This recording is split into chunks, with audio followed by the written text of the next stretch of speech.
Vamos ouvir o deputado federal do PRB da Bahia, João Roma, que está aqui ao vivo. Será que ele sabe, Calil? Do tsunami? Não. Será que ele sabe o que? Como o pacote da Previdência, Roma, bom dia. O que é que disse? Você já sabe tudo que está lá dentro? Bom dia. Bom dia, Varela. Bom dia, Mariane. Bom dia, Calil. Bom dia a todos os ouvintes da Rádio Sociedade. É tanta coisa, viu, Varela? Passaram-se 100 dias no piscar de olhos e já fazem 100 dias que estamos lá como deputado federal em Brasília e são muitos assuntos. Sobre a Previdência eu pude participar, Varela, lá na CCJ, sobre a admissibilidade da matéria, para saber se era constitucional ou não. E agora a matéria está sendo tratada pela comissão especial, que trata sobre os ajustes que vem nessa medida. E é muito assunto mesmo, Varela. Eu não sou especialista na área, mas tenho me dedicado porque eu sei que essa é a reforma mais importante do Brasil nesse momento. Não é? Eu sei que Fernando Henrique fez reforma, Lula fez reforma, Dilma fez reforma, e o presidente que estivesse aí iria ter que fazer reforma do mesmo jeito. Fosse Bolsonaro, Alckmin ou Haddad, certo? Todos teriam que tratar isso porque o Estado abraça a todos e precisa de fato, né, ter consequência nesses quesitos todos. O que estamos tratando lá em Brasília especificamente, eu acho que com algum êxito. Primeiro, ter a garantia de que essa reforma não comece em cima de quem mais precisa. Então, por exemplo, a questão do BPC e da aposentadoria rural, já surgiu um consenso, onde eu fiz parte disso, junto com a estrutura partidária, para preservar, não é, a questão do BPC, onde inclusive pode se reverter até num benefício maior para as pessoas, e para não mexer na aposentadoria rural. Pois é quem sustenta o Brasil nas costas, é o homem do campo. Então a gente não pode começar uma reforma que se fala em combater os privilégios, certo? Apertando a pessoa que está na área rural das nossas... Agora, deputado, sim, nós temos um exemplo vivo aqui. Mariane se aposentou, contribuiu 40 e tantos anos, e aí o salário dele é uma miséria, para sobreviver não dá, tem que continuar trabalhando, e pagando novamente para nada a Previdência. Outra coisa, a Previdência tem um crédito de 400 bilhões a receber e o governo não sabe cobrar. E ninguém fala isso. Outra coisa, eu ganho 5 mil, é injusto eu me aposentar com o salário mínimo. Eu acho que temos estrutura, capacidade, não sei, não estou querendo fazer uma revolução, não é isso, tirar a Previdência da mão do governo. É que o governo está destruindo a Previdência até hoje. O próprio governo. Esse é o histórico do Brasil. Pronto, é. Desde a época da construção da Ponte Rio, Niterói, Itaipu Binacional e por aí vai. Dois pontos específicos.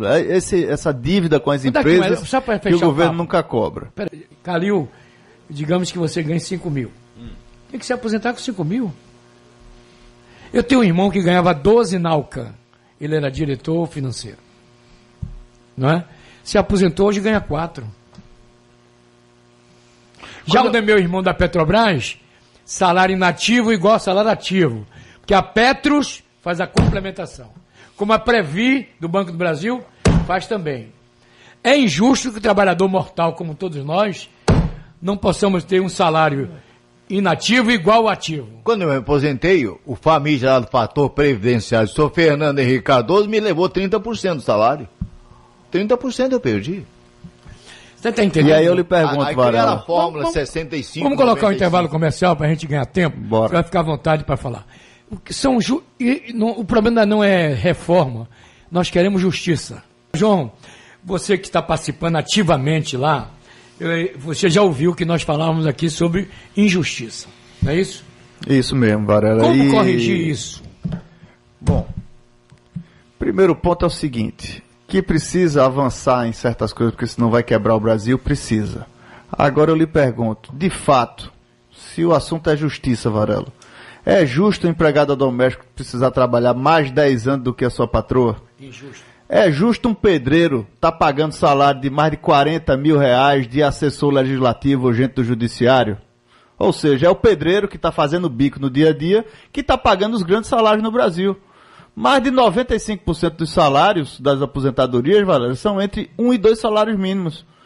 E pouco mais de 2%, certo? São salários de 40 mil reais, 50 mil reais, certo? E é sobre isso que a gente precisa tratar, certo? Porque quando se fala nessa coisa, absurdo, 5 mil reais, poucos é que se aposentam hoje para estar ganhando 5 mil reais da grande massa dos brasileiros. E está faltando recurso para pagar essa aposentadoria.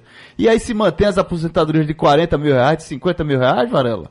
Então essas distorções é que de fato precisam realmente mexer aí nesse bedelho, porque é muito bonito você estar falando, mas está falando de uma estrutura, certo, social brasileira, onde é uma pequena casta da nossa sociedade, sem entrar no mérito, essas pessoas trabalham, são profissionais, muitos passaram em concurso, mas é uma pequena casta de 2%, 3%, que leva mais da metade da receita dos impostos do Brasil, certo, para o pagamento de pensionistas.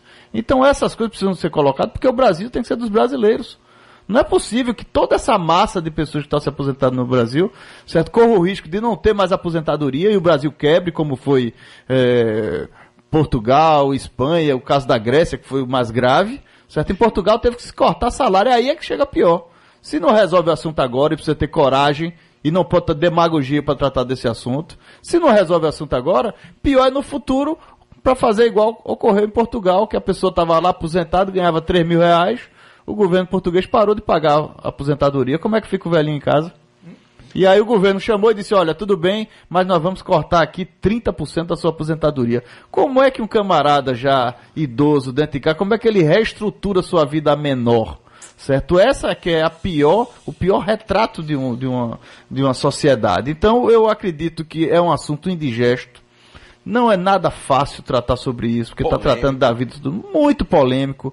Mas o que eu digo, e foi isso que eu defendi lá na CCJ, é o seguinte: não pode estar ali fazendo carnaval e estar levando bandeira partidária, Varela. Porque qualquer que fosse o presidente da República sentado lá em Brasília nesse momento, você tinha que tratar desse tema. Como eu lhe disse, Fernando Henrique tratou, Lula tratou, Dilma tratou, e qualquer um, se fosse Haddad, se fosse Alckmin, assim como está sendo Bolsonaro, que inclusive já tinha manifestado que era contra a reforma, tem que tratar do assunto, porque senão o Estado brasileiro quebra. Então não é um assunto do governo de plantão, é um assunto das futuras gerações. Então ou há responsabilidade agora e se trata o assunto de forma altiva, de forma responsável, serena, ou a gente vai ter uma grande catástrofe no Brasil por causa de demagogia política. Então precisa tratar. Agora me preocupo sim, Varela, para que não ocorram distorções e grandes injustiças, como você mesmo falou. Ora, se a pessoa vem a vida toda já se planejando para aquilo ali, tem gente que já está... Cadê a regra de transição? Precisa ser mais homogênea. Eu falei isso para o secretário Rogério Marinho. A regra de transição, tudo aquilo, Varela, que precisa explicar muito, certo? Já não está bom, especialmente no Estado brasileiro. Exatamente. Então as coisas têm que ser mais homogêneas, mais cristalinas, porque a coisa, você anda na rua, eu peguei um táxi outro dia, o camarada, mas doutor, vai começar aí essa aposentadoria agora com igual ao modelo do Chile? Não. Vai se autorizar que o governo apresente uma modalidade dessa de capitalização. Mas não mexe nisso agora. Apenas vai dizer o seguinte, o Estado pode propor uma capitalização, mas não vai implantar agora. Mas são tantas informações ao mesmo tempo, numa mesma reforma, que confundem a cabeça do cidadão. Como, por exemplo, foi a questão dos militares. Misturaram uma coisa com a outra. O que é que acontece? Isso é de propósito. Os militares, Varela, durante muito tempo, desde a redemocratização do Brasil, os militares ficaram sendo colocados de lado. E aí eles pagaram preço. Não pela estrutura deles, que é hierarquia e disciplina, não pode reclamar, certo? Não pode fazer agito. Então várias categorias foram avançando na Constituição de 88 e durante todas as disputas de negociação, os militares foram ficando de lado. Hoje um general, no final da carreira, que pouquíssimos chegam lá general, certo? Ganha menos do que um assessor lá da Câmara de Deputados no primeiro ano de exercício de atividade. Então é claro que isso está desequilibrado. E aí, no governo Fernando Henrique, no governo Lula, no governo Dilma, propuseram a reestruturação da carreira dos militares. Nunca saiu. Enganaram os militares. Aí agora chama os militares para um novo sacrifício. Os militares vão, mas já estamos desconfiados. Aí eu entendo. Mandaram junto com a Previdência a reestruturação da carreira militar. Mas isso não pegou bem no Congresso. Então termina que paga o pato duas vezes. Então, ora... certo? Cada uma das categorias, eu recebi diversas categorias em Brasília, cada uma tem o seu mérito. A burocracia, eu repito, não é inimiga da nação. A burocracia é uma coisa positiva. Ela veio para gerar impessoalidade e transparência na vida pública, Varela. Então ela não é o inimigo da nação. O inimigo é a distorção dela. Agora, é quando a pessoa utiliza isso aí para ficar um Estado agigantado, olhando para o seu umbigo e sem se importar com o dia a dia da pessoa que está lá na ponta. Tantos nossos conterrâneos que a gente anda por aqui e encontra as pessoas na rua querendo ganhar o seu ganha-pão, essas pessoas não estão participando desse Estado. Então, como essas pessoas é que vão ser as mais penalizadas, mais uma vez, para a gente estar mantendo uma estrutura de privilégios, eu acho que também não é por aí. Então, por isso eu me preocupo, tenho tratado da matéria sim, e acho que tem que ser uma medida que os parlamentares têm que ter coragem e tem que tirar a camisa partidária. Mas o senhor disse bem, ninguém tem coragem. Brasília, ninguém tem coragem, ninguém tem aquilo roxo para ir contra o judiciário, negócio do menu de 1.300.000 para lagosta, não sei o que. Ninguém falou isso, deputado. Absurdo. Nenhum senador, até hoje, só o Cajuru tem enfrentado o Poder Judiciário. Só ele. Mais ninguém. Mas de alguma forma também exagerado, viu, Mariano? Números. Eu acho que também. Deixa eu terminar. A pessoa tem que ter liturgia no cargo. O linguajar do senador Cajuru também não me agrada. Eu não estou falando em linguajar, estou falando em dados. Um ministro ter 222 pessoas à sua disposição.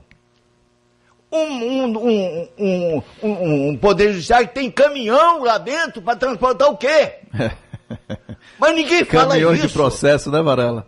Ninguém fala isso. Não há união contra essa imoralidade. O Poder Judiciário do Brasil nosso é desacreditado. 62% da população não acredita mais no Poder Judiciário, na Corte Suprema. Justamente, Mariano, pela falta de exemplo. Porque, como dizia o pensador, a palavra convence, mas só o exemplo arrasta. E o judiciário muitas vezes só tem dado exemplos negativos para a população, como foi o caso das lagostas.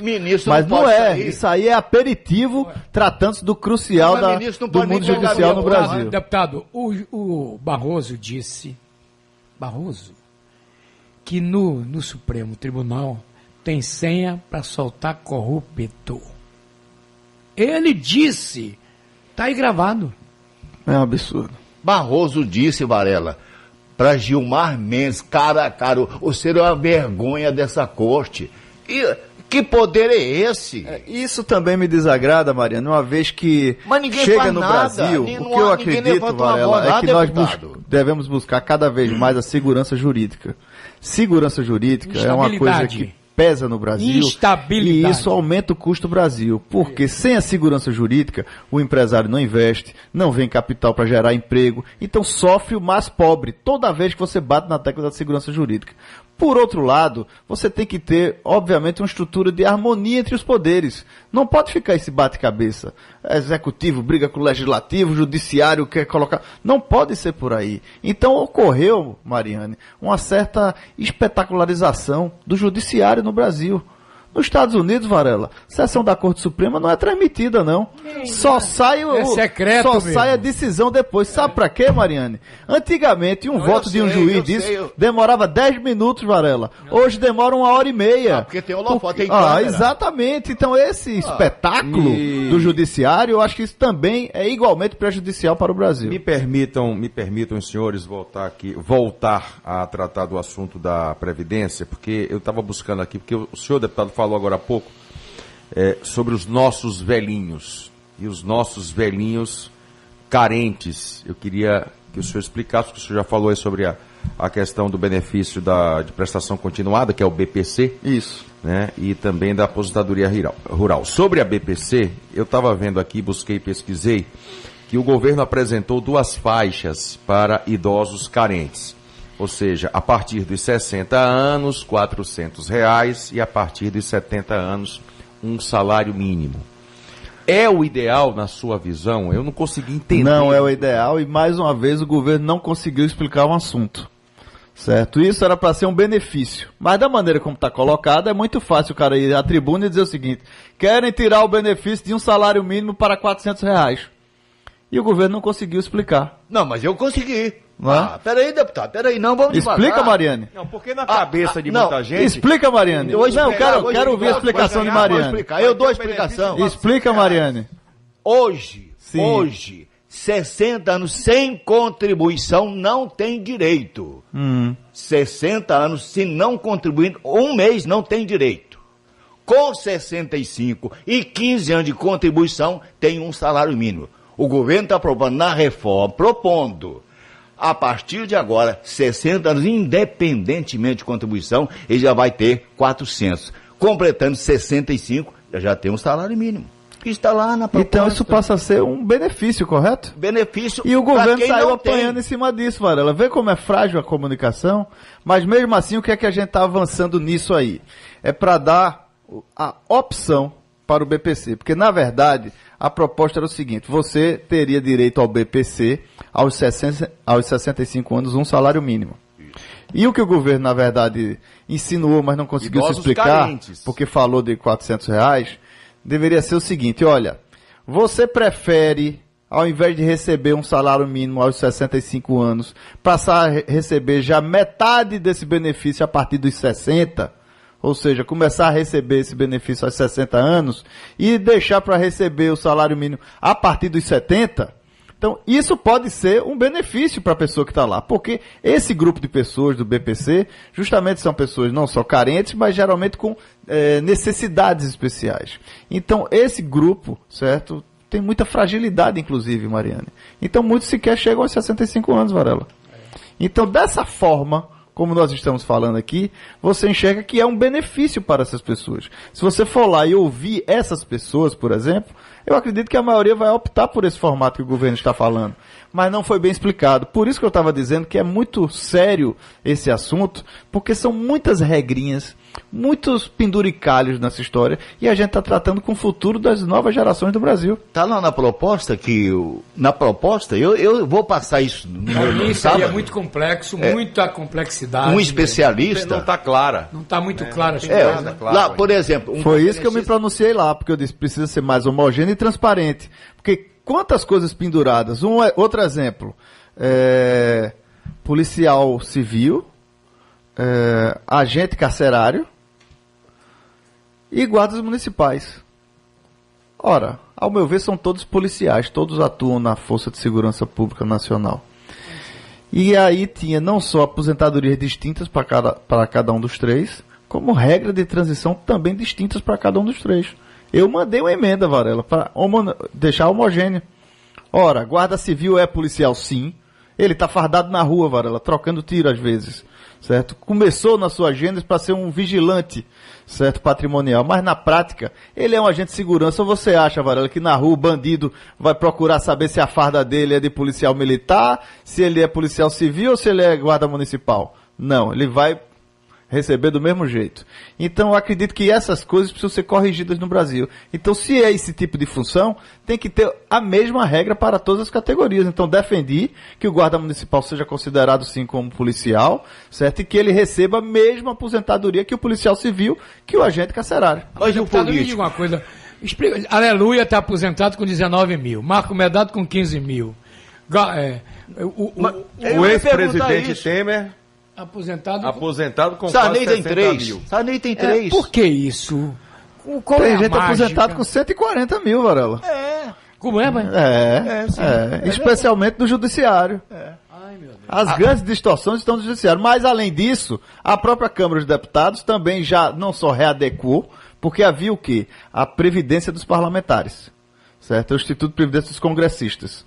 Certo? E dentro disso havia uma contribuição especial onde, certo, através dessa estrutura própria, ele tinha uma aposentadoria. Você é deputado federal. Você contribui. Primeiro mandato, 100 anos. Você contribui? 100 dias de mandato. Você contribui com isso? A Caixa Previdência do mudou toda a regra. A partir de hoje não tem mais isso. Essas aposentadorias especiais não existem. Então, exatamente isso que eu ia falar. O deputado vai ser um trabalhador normal? Como? Vai ser um trabalhador normal aposentar por tempo de contribuição? Eu defendo junto com os demais lá que tem que ser sim, porque se vai mexer nos dos outros... Mas os demais que eu falo é a minoria, porque a maioria não pensa assim. Não, acho que mudou muito, viu, Mariane? Porque geralmente a gente termina querendo generalizar as coisas. Então hoje a Câmara de Deputados, você imagina, teve uma renovação de mais de 50%. certo? Não só as pessoas foram novamente eleitas pela população e foram legitimadas pelas urnas, assim como o próprio presidente Bolsonaro, mas no Congresso Nacional houve uma renovação de mais de 50%. Sim, mas a renovação representa quanto? A favor e contra? Mais de 50%. Mais de 50%? A favor? Mais. Que o político fez um trabalhador comum? Além disso, já mudou a regra, é o que eu estou dizendo. A regra de hoje já é uma regra muito mais rígida. Qual é hoje? Hoje tem uma contribuição quase R$3.000, certo? Mensal, mas a pessoa só recebe isso que antigamente poderia receber em partes. Hoje em dia só recebe após, acho que são 5 mandatos, certo? 20 anos, 5 vezes 4. 20 anos, certo? Sendo optativo, ou você escolhe essa ou outra. Por quê? Servia como uma aposentadoria extra para a pessoa. Então você era médico, você era aposentado como médico e também congressista. Hoje em dia mudou essa regra. E hoje a Câmara de Deputados está mais de 50% renovada e muitos estão levantando a voz justamente porque se vai mexer, tem que se mexer em sua completitude. Deputado federal João Roma, um assunto chamado energia. Hoje, que estágio encontra-se o Brasil que fala energia solar, energia eólica, energia rural? Energia rural. Em que pé está isso tudo lá em Brasília? Você que tem se movimentado muito. Obrigado, Varela. Esse é um tema muito importante. Nesse último sábado completamos 100 dias lá do nosso mandato parlamentar em Brasília. Muitas coisas já conseguimos avançar. E uma das que eu tenho orgulho é justamente ter tratado do tema do subsídio da energia rural. Conseguimos aprovar na Comissão de Minas e Energia o relatório que derruba o decreto de 27 de dezembro do governo Michel Temer, que ocorreu no governo Michel Temer, mas eu soube que já foi por solicitação da equipe econômica atual, do ministro Paulo Guedes. E o que é que ocorre com isso, Varela? Ocorre que muitas vezes as decisões entre áreas distintas do governo fica aquele bate-cabeça, área econômica com a área de agricultura e por aí vai.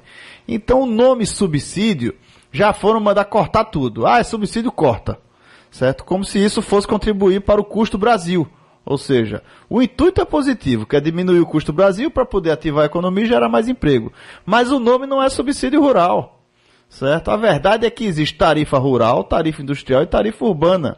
Então, com esse decreto, a energia do proprietário rural, do morador da área rural, iria ter um acréscimo de mais de 25%, Varela. Já imaginou? Houve na energia industrial. Exatamente. De mais de 40%. Então, isso só prejudica o custo do Brasil. Então houve vários projetos, esse que eu relatei foi o projeto de decreto legislativo número 7, certo? Apensado a vários outros projetos.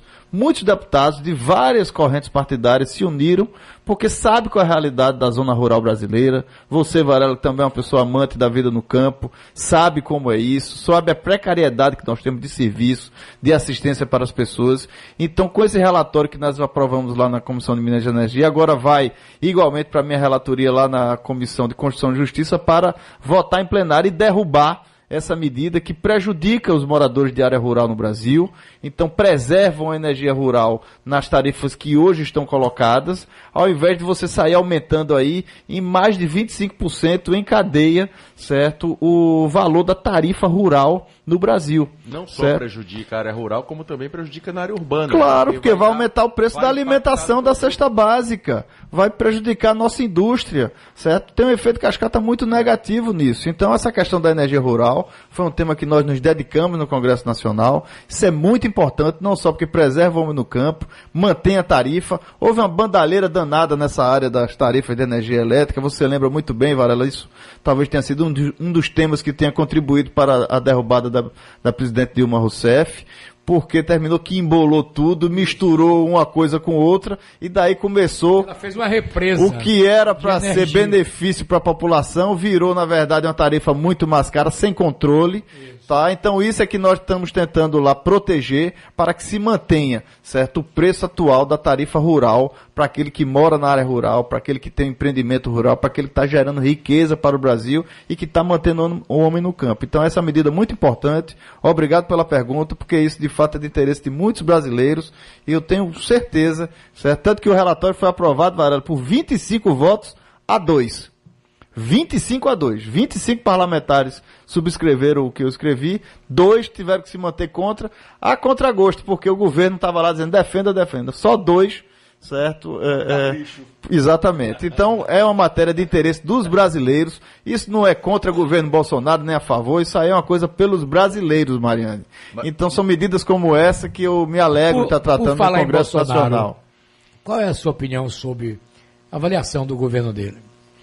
Olha, acho que muitos votaram em Bolsonaro, não porque ele era um grande ágio da administração, mas porque ele era o porta-voz de mudanças que o Brasil precisava. Assim como aqueles que votaram em Lula em outro momento. Não votaram porque ele era um grande administrador, mas não, no momento ele representava, né, um grito que estava guardado nos brasileiros. Ocorre que chega o momento agora de assumir o governo federal e colocar a máquina pública para andar, o desafio é muito grande, Varela. Então não é com qualquer Twitter, não é com qualquer expressão que a gente vai conseguir transformar o Brasil. Precisa fazer isso utilizando inclusive a estrutura do governo federal. Então estou muito preocupado nesse início de governo, com a liturgia das coisas. Tem comunicação de governo que precisa ser feita, não é comunicação pessoal do governante. Então não pode ser apenas de Twitter que se vive a comunicação de governo no Brasil.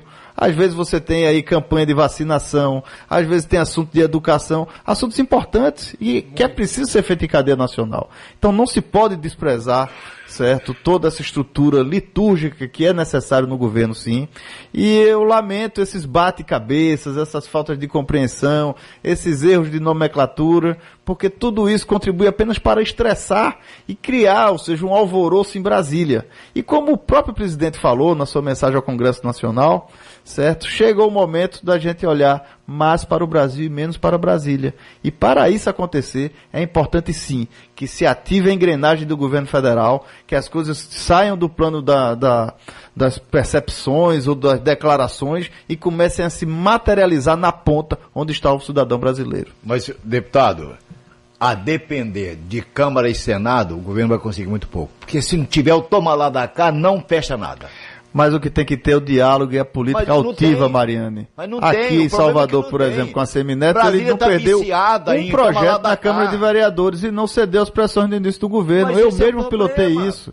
Certo? Lá em Brasília, o presidente é que tem que dar a regra. Ele é que tem que dizer, o meu funcionamento é desse jeito. Queda de braço vai ter, Mariane. Eu concordo com você. Não, a queda de braço, tem camadas ali eu até admito a queda de braço. Como dizia Gustavo Krause, Varela, tem bússolas e antibússolas na política. E às vezes é mais importante você guiar pela antibússola. Esse negócio tem que ter negociação. Negociação na base do toma lá da cá. Brasília sempre foi isso. O problema é o seguinte, e não muda. Nós precisamos separar o joio do trigo. Claro. O que é público e o que é privado. Então.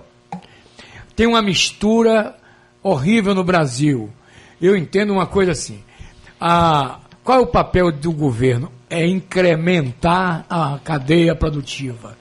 Sair da cadeia produtiva. O americano está certo nesse ponto.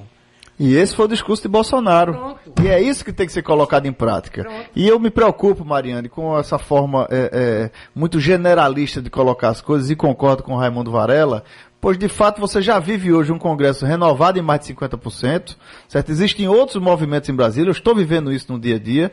Claro que sempre vai ter pessoas com outros interesses, não é isso, Varela? Agora, precisa o quê? Que o governo, de fato, certo, lidere a nação. Bolsonaro foi colocado aí justamente para liderar a nação, certo? Então, cabe a ele, que tem inclusive esse discurso, de poder avançar mais na produção brasileira, porque o Brasil é dos brasileiros, nós precisamos sim avançar com essa produção para gerar mais emprego. Agora isso tem que se dar o quê? Norteado por uma política verdadeira. Não é política do tomar lá da cá, ou política boa, política ruim. Só tem uma política, a política verdadeira, a política que realmente seja pragmática, que chegue ao bem comum, que chegue ao cidadão brasileiro. A outra, Varela, é disfunção da política.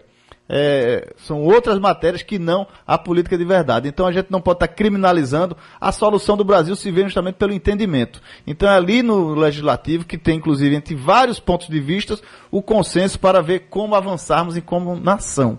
E isso é defesa da democracia, é defesa do Estado brasileiro. Mas a gente não pode ficar nesse bate-cabeça que isso é prejudicial. Mas, deputado, o discurso é muito bonito, mas a prática não é nada disso que você está falando. A prática não é nada disso. A prática eu estou vivendo, Mariano. Fiz 100 dias de Brasília no sábado. Você é o senhor como exemplo. Sim. O senhor já teve um projeto para beneficiar. Alguém chegou lá e já apresentou alguma coisa? O senhor é um exemplo. Tem várias pessoas. Não. A renovação, parabéns. Eu entendo e eu sei da sua angústia e realmente da revolta, mas eu tenho visto várias iniciativas positivas no Congresso Nacional e a gente também tem que reconhecer a face positiva do Brasil que está novo, o Brasil que tem realmente um novo astral, que tem espírito de mudança. A velha política está cada vez mais embaixo. Está reprovada. Exatamente, é isso que a gente está falando. De gente com a cabeça pensando na pátria. A eleição deu muitos recados e muito bicho graúdo ficou de fora, Varela. Deixa eu falar um negócio importante que essa semana eu acho até que exagerei. Porque às vezes você tem que, para chamar a atenção, tem que ficar nu, como dizia Roberto Carlos. O problema é o seguinte, o grande mal, pior dos males que alguém pode ter feito a esse país, chama-se Fernando Henrique Cardoso. Concordo. Quando ele instituiu o fim do serviço militar do povo brasileiro. A juventude brasileira, eu fui um jovem ousado, joguei futebol, pratiquei karatê, brigava na rua. Mas no dia que eu entrei no exército eu aprendi a ser gente. A disciplina, você também. Claro. Eu também, Varela. Mas pronto. Então, por que é que acabaram com isso? Hoje... Mas não acabou, Varela. O que houve no governo Fernando Henrique é que ele desprezou muito as forças militares, justamente por aquilo que eu falei no início do programa. Por preconceito, por causa do momento da redemocratização do Brasil, ficou muito estigma nas forças armadas. E eu acho que a gente tem que superar isso, porque forças armadas não pode ter lado, nem pode estar se manifestando politicamente. Isso. Ela tem que cumprir o seu dever constitucional. Mas a esquerda, quando fala de forças armadas, é intervenção. Vai ter ditadura de novo. Eu acho que a gente tem que prezar a nossa Constituição brasileira, defender o Estado brasileiro, independente da coloração partidária que esteja lá. A gente tem que defender isso, porque isso é de todos os brasileiros.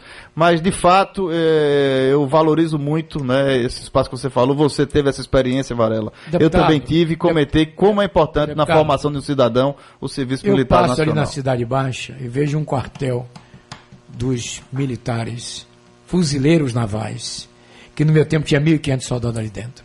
Tem cerca elétrica. 19BC, eu fui almoçar outro dia. Orçamento. Meu amigo, orçamento. O almoço vem de marmita.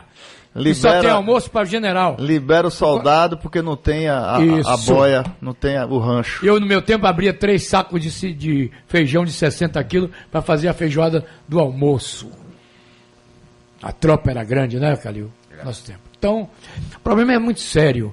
E a juventude toda perdida aí no mundo do crime. Esse é um desafio para o nosso Brasil. Um abraço para você. Obrigado, deputado. Varela, muito obrigado. Mariane, Calil, um abraço a todos os ouvintes da Rádio Sociedade. É sempre um prazer estar aqui. Muito grato por essa oportunidade. Nesses 100 dias de deputado federal em Brasília, muito já avançou e eu estou à disposição da Rádio Sociedade para sempre dar os esclarecimentos e poder também, assim como a rádio faz, contribuir com a cidadania do povo brasileiro. Obrigado, Varela.